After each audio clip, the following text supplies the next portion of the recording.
مخاطبین از رسانه پشت ماجرای فیلم استاندار سابق یادتونه یعنی تیم میگه که منم داشتونی رو های گلزار جابجا کرد. درود به مخاطبین عزیز، بنده امین فردین به همراه تیمم بار دیگه با یک برنامه پشت پرده دیگه با شما هستم. امیدوارم که هر کجا این کره خاکی که هستید و صدا و تصویر من رو میبینید و میشنوید حال دلتون خوب باشه. امروز میخوام راجع یک موضوعی با شما صحبت بکنیم، راجع پشت پرده‌اش به شما بگم، یه سری اسناد و مدارک برای شما رو بکنیم که حسابی در فضای مجازی جنجال به پا کرده. این چهره خانم ترانه علی دوستی متولد 1362 که چند هفته پیش بازداشت شدن و بعد از اون با جار و جنجال و فضاسازی هایی که در رسانه ها شد با قید کفالت 1 میلیارد تومانی از زندان آزاد شد. بعد از اینکه ایشون از زندان آزاد شدن من یه توییت زدم و حتی یک استوری هم گذاشتم، گفتم که من به ترانه علی دوستی مشکوکم نسبت به رفتارهاش و اینو زمان مشخص میکنه. هنوزم پای موضوع خودم هستم و منتظر میمونیم که زمان مشخص بکنه. اما امروز در این ویدیو برای شما یه سری اسناد و مدارک از خانم ترانه علی دوستی منتشر خواهم کرد و افشا خواهم کرد که بی خودی از این افراد بت نسازید. یعنی یه سری آدم پر ادعا مخصوصا در فضای توییتر شروع کردن توییت زدن، طوفان توییتری، آی بدبخت شدیم ستاره تکنواز سینمای ایران رو بازداشت کردن و چین و چنان و آقا بدوید و بگیرید و ببرید و نمیدونم از این صحبت. وقتی راجع به پشت پرده ایشون هم به شما بگم متوجه میشید که چقدر این افراد توهمی و پول بگیر توییت بزنین و پول بگیر خبر بزنن و پول بگیر استوری بذارن. اگر این ویدیو رو تا انتها ببینید خودتون متوجه میشید.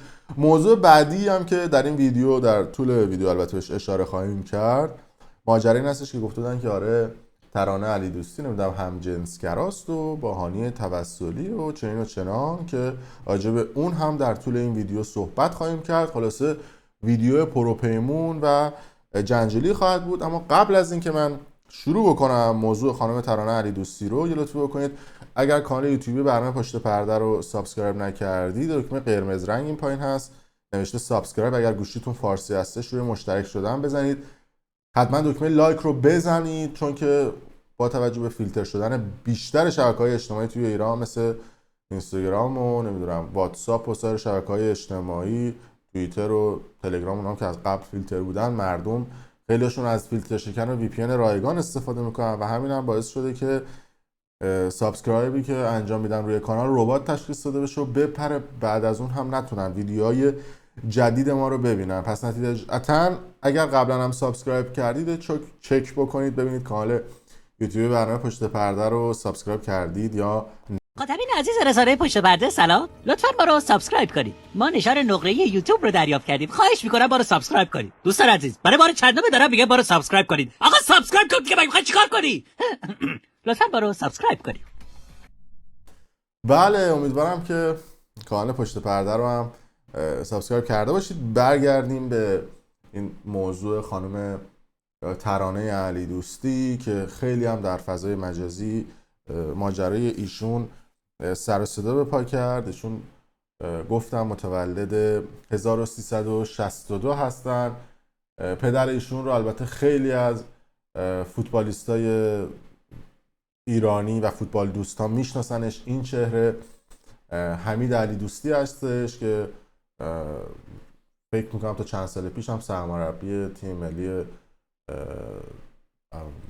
نوجوانان زیر 17 سال اگر اشتباه بکنم چون سرمربی بودن و پدر ترانه علی دوستی هستن. یه دختر داره به اسم حنا و ماجرا از اینجا شروع میشه. خوب گوش بدید، میخوام تیکای پازل رو برای شما بذارم کنار هم دیگه و از اینجا به بعد ماجرا جذاب میشه.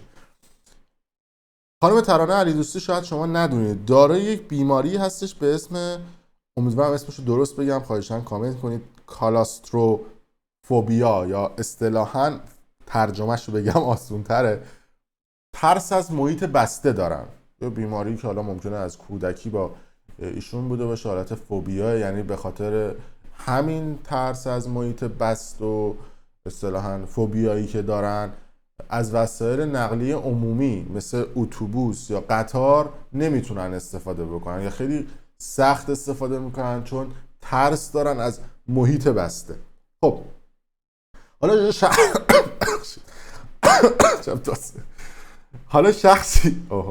حالا شخصی که همچین فوبیایی داره و همچین ترس از محیط بسته‌ای داره، شما به تصاویر بعد از آزاد شدن ایشون از زندان توجه بکنید که ایشون 26 آذر ماه بازداشت میشن به اتهام فعالیت تبلیغی علیه نظام، نمیدونم کشف حجاب اینو داشته باشید و اظهار نظرهای بدون سند و مدرک و چیزهای دیگه که البته هم من هم شما میدونید که توی ایران همینجوری کلنگی و کشکی واسه افراد جرم میبرن، خودشون هم سندشو درست میکنن و میگن بفهم برو داخل. اما یکی از جرمایی که بریده بودن برای خانم ترانه علی دوستی کشف حجاب بوده و تبلیغ کشف حجاب در فضای مجازی و اصطلاحاً اظهار نظرهای غیر مستند.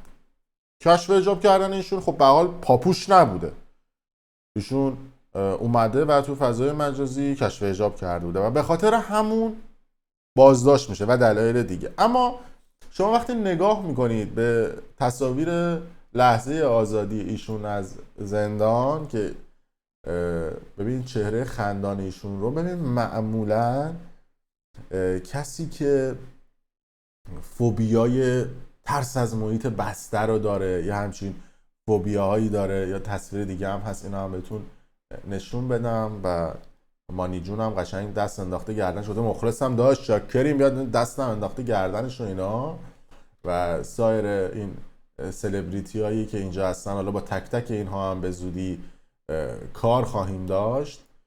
ببین کسی که دارای بیماری ترس از محیط بسته است وقتی از زندان آزاد میشه، اونم تو بند 209 زندان اوین، قبلش تو انفرادی و شرایط بد زندان، وقتی از در زندان میاد بیرون عموماً دارای یه شوکه، دارای یک افسردگی میشه، دارای یک حال روحی بده. تصاویر ایشون رو بعد از آزادی زندان که میبینیم انگار از دیسکو برگشته، اصلا انگار که نه انگار، اصلا چون فوبیای ترس از محیط بسته و اینا، این یه مقداری موضوع رو مشکوک میکنه واسه من و قیافالت خوشحالی از آزادی بحثیه، ولی برای کسی که آدم نرمالی باشه، نه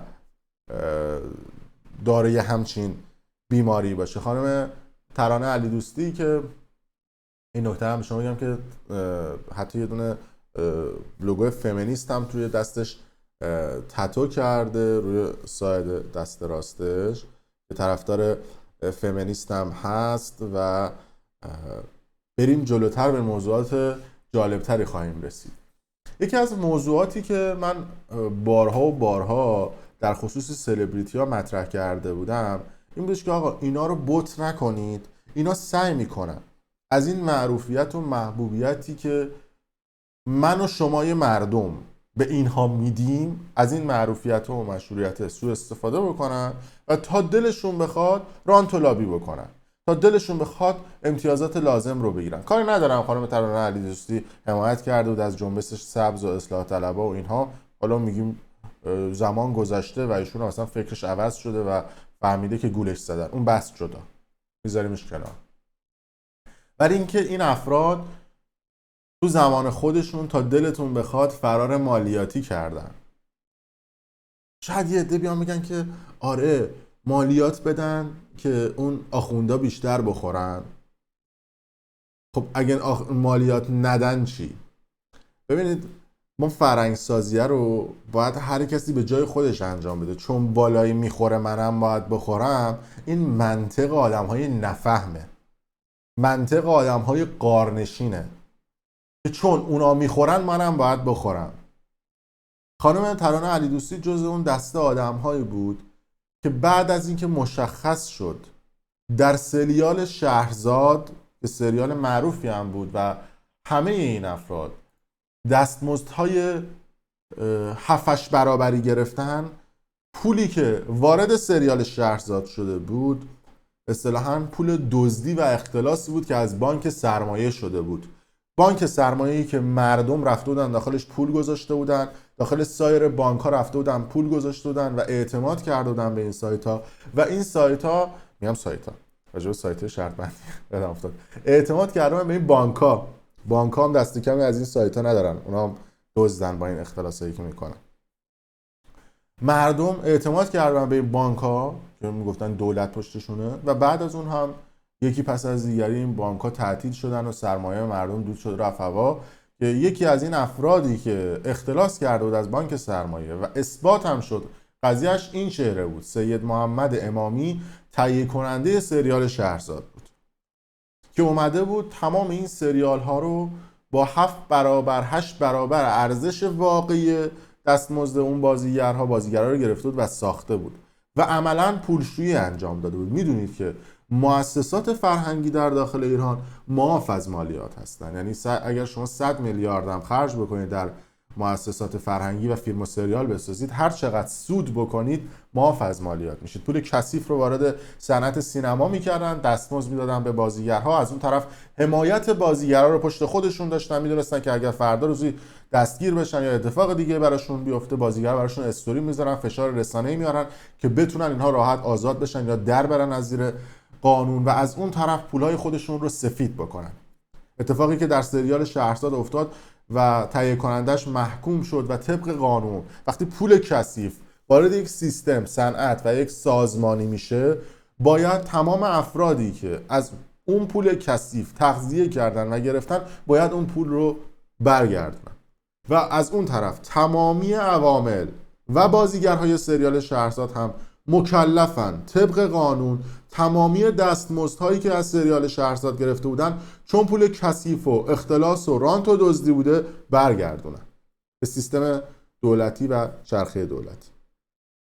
حالا یه عده‌ای میگن که آره برگرده تو دولت، این دولت مردا بخورن، ما با اونا کاری نداریم، ما داریم در خصوص خط قانونی صحبت میکنیم. اما جالبه بدونید که واکنش ترانه علیدوستی چی بوده که تسنیم هم بهش اشاره کرده بوده، گفته بوده که بازیگرانی که باید پولهای مشکوک را پس بدهند که توضیح داده که پولهای کثیف اومده. اما واکنش ترانه علیدوستی گفته که علاوه بر واکنش کارگردان سریال که توی این خبر اومده بوده، ترانه علیدوستی هم این اشتباه رو 2 بار تکرار میکنه و پاسخی به نادر فتورچی داد که به کمپین نب شهرزاد رو راه انداخت و در آن بیان کرد این ارقام برای ساخت پروژه‌ای در این سطح عجیب نیست. دستمزدی رو که عوامل سریال شهرزاد گرفته بودن 5 تا 8 برابر، بعضیشون 3-4 برابر دستمزدهای معمولیشون بود. یعنی اگه برای یه سریال دیگه با زحمت 2 برابر این سریال 50 میلیون اون زمان میگرفتن، برای این سریال 300-400 میلیون اون زمان دستمزد گرفتن که پراید 3-4 میلیون بود. گفته که این ارقام عجیب غریب نیست خانم ترانه علیدوستی، هر قدر هم که رانت در اون قدر دخیل باشه بسیار کمتر از اونیه که کسی براش 8000 میلیارد اختلاس کرده. یعنی چی؟ یعنی میگه اون آقای امامی که 8000 میلیارد اختلاس کرده، شما برید اون 8000 میلیارد رو بگیرید، حالا این وسط هم ما یه 400-500 میلیون تومان هم رو چاپیدیم، یارو یه پولی دزدیده به ما داده، شما چرا به ما گیر میدی؟ مثل این میمونه که یه کسی بره بانکو بزنه 100,000 میلیارد بدزده از اون بانکه. بعد همین کارو کردن دیگه، یعنی عملا بانک زدن دیگه. بعد اومدن مثلا به افراد نفری 500 میلیون تومان دستی داده برای کاری که 5 میلیون بیشتر ارزش نداشته. بعد رفتن اون افراد خفتیان گفتن آقا شما این پولی که گرفتید اصلا دستمزدتون شرعی و قانونی نبوده و دستمزدتون چند برابر حد خودش بوده و از اون طرف هم بعد این پول پس بدی. اونا گفتن تو برو اون دزد بانکر حالا پولا رو پس بگیر، ما حالا 500 میلیون چیز دور همیم دیگه، ما هم مثل شما هنوز نمیدونیم. جالبه که میگه ما هم مثل شما هنوز نمیدونیم که آن مبلغی که به خصوصی که خرج سریال شهرزاد شده دقیقاً و تحقیقاً آلوده به همون پولی بوده که شما میگید برای گریه گرفتن از جمع و نام حقوق معلمان رو برای آن میگذارید هست یا نه.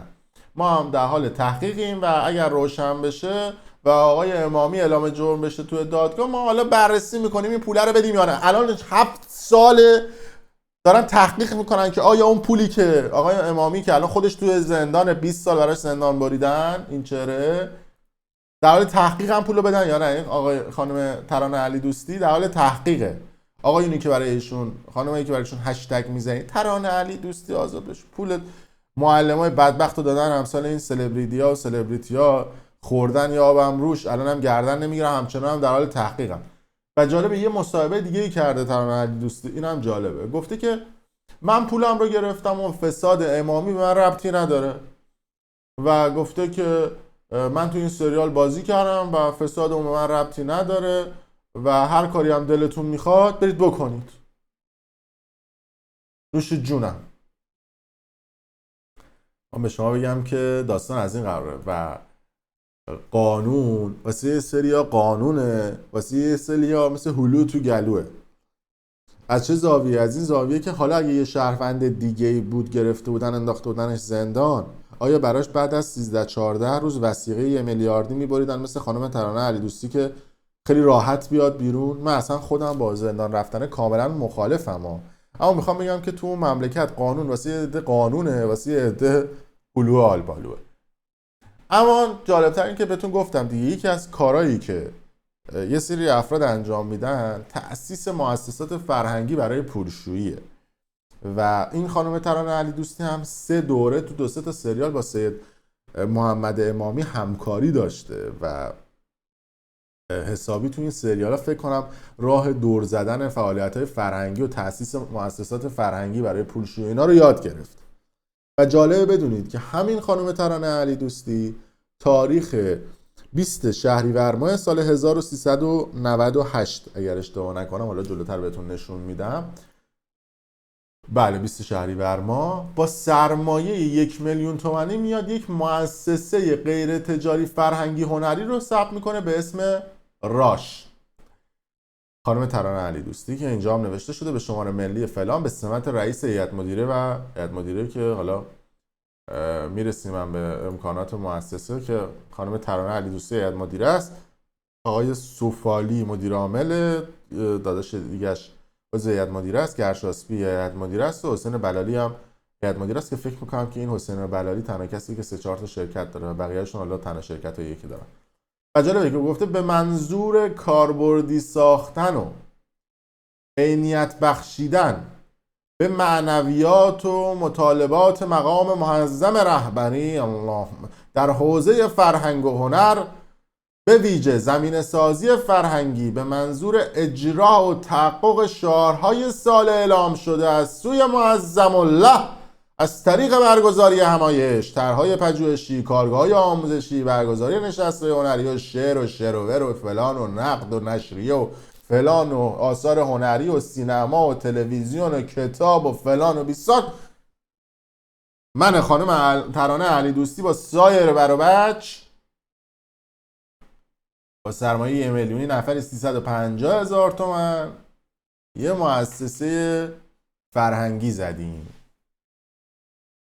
که بتونیم قشنگ با این مؤسسه فرهنگی حال بکنیم و حالا خواستیم اون وسط هم پولشویی بکنیم که البته پولشوییش هنوز تایید نشده. اصلا نمیگم پولشویی کردن، یعنی میگم مؤسسات فرهنگی اصولاً واسه همچین چیزایی تأسیس میشن.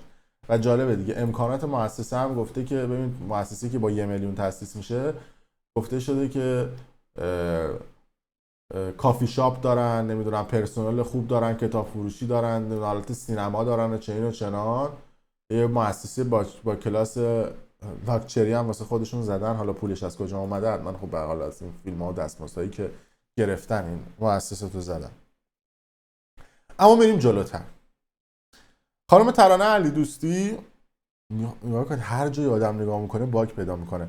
سال 98 میاد یه شرکت هنری تأسیس میکنه در راستای معنویات طبق گفتهایشون معظم الله، برای اینکه بخواد کارهای هنری بکنه. درست سال 98 ایشون 2 ماه بعدش بازداشت میشه و سریع آزاد میشه.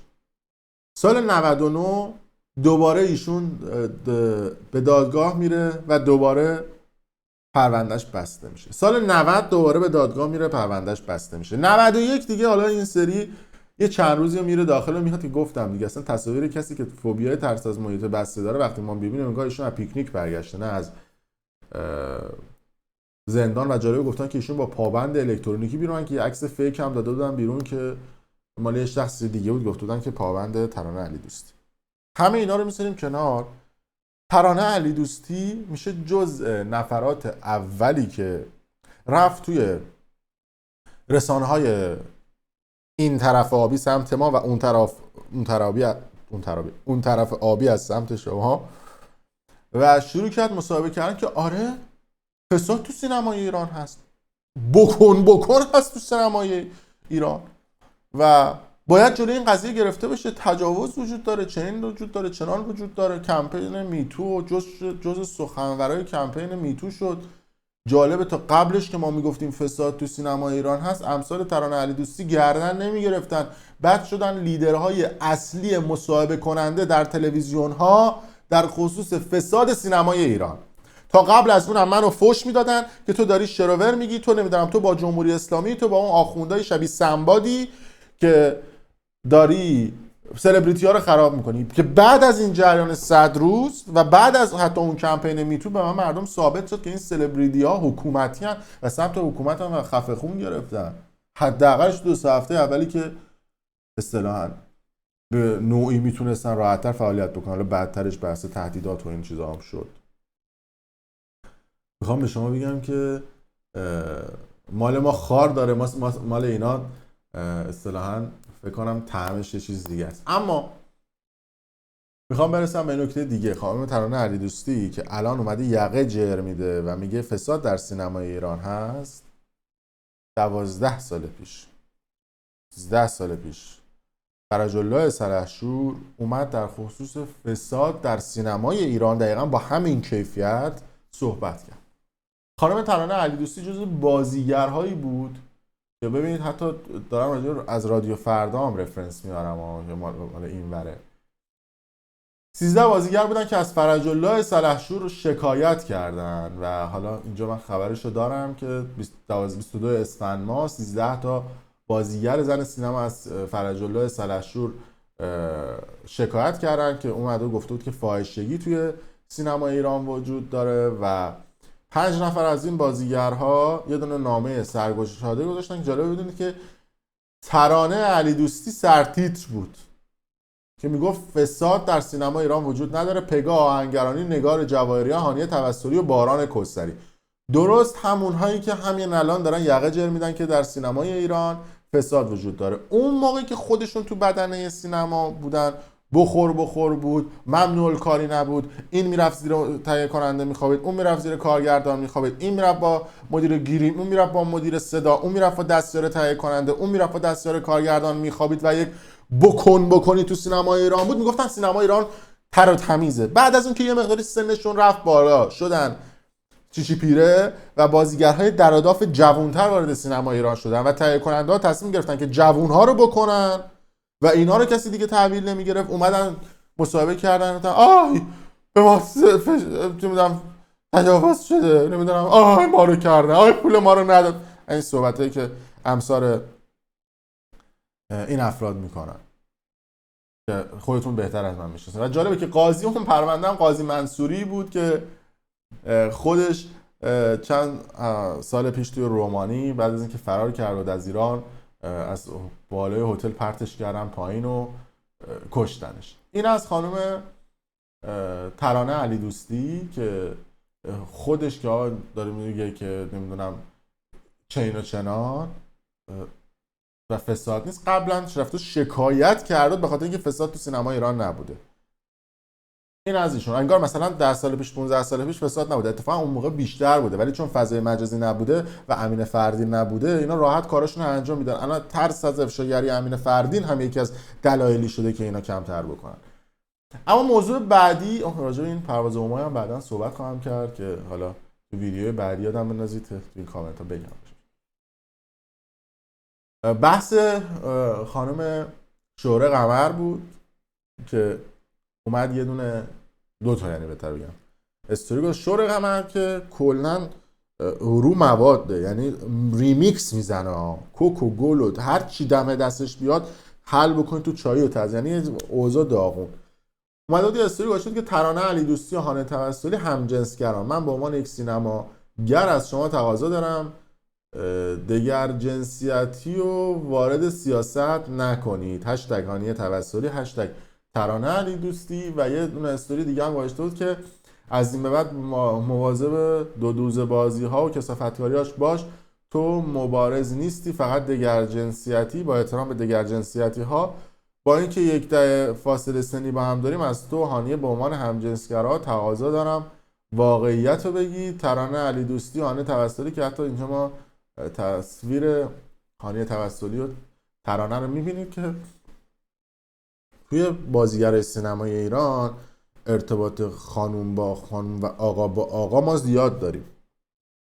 این یه نمونه قفل، هنوز قفلش برای من باز نشده، دارم استلام میکنم ولی من تا این لحظه نه تایید میکنم نه تکذیب. و نکته جالبتر دیگه ای که وجود داره اینه، موضوع رو مشکوک میکنه، ترانه علی دوستی به دلیل کشف حجاب و به دلیل ترویج کشف حجاب میره زندان و از زندان میاد بیرون با تصویر کشف حجاب شده میاد بیرون.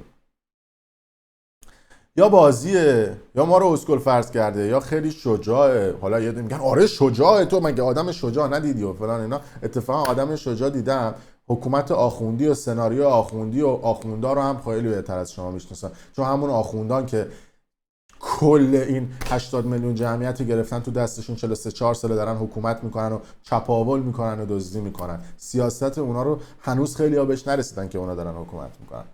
برای همینه که من میگم این آخوندا مارمولکایی هستن که دومی ندارن و ماجرا رو مشکوک میکنن و زمانه که همه چیز رو مشخص میکنن. در صورت حالا ما هم منتظر میشیم ببینیم که ماجرا از چه قرار هستش. ترانه علی دوستی که موقعی که زندان بود 600 تا از سینماگران نامه نوشتن و خواستار آزادی ترانه علی دوستی شده بودن و خیلی هاشون هم رفته بودن در زندان و خواستار آزادی ایشون شده بودن. اتفاقی که برای بقیه بازیگر و سینماگرا تا الان اتفاق نیفتاده، مثل کتایون ریاحی و خیلی های دیگه که این ماجرا رو بیشتر مشکوک میکنه که چی میشه. مثلا کتایون ریاحی که بازداشت میشه همچین واکنشای نسبت بهش اتفاق نمیفته، اما ترانه علی دوستی براش همچین اتفاقاتی صورت میگیره. خواهشاً خانم ترانه علی دوستی اگه ویدیو ما رو دیدی راجع به مؤسسه راش هم که تأسیس کردید و در راستای معنویات مقام و معظم رهبری الله اون چیزاتون هم هستم توضیح بدید، ما ممنون میشیم. در صورت این قسمت اول افشاگری ما در خصوص خانم ترانه علی دوستی بود. ویدیوهای دیگه و قسمت‌های بعدی هم وجود داره. حتما کانال یوتیوب برنامه پشت پرده رو سابسکرایب کنید. ویدیو رو اگر دوست داشتید برای دوستان خودتون به اشتراک بذارید و برای ما کامنت بذارید. ممنون از شما.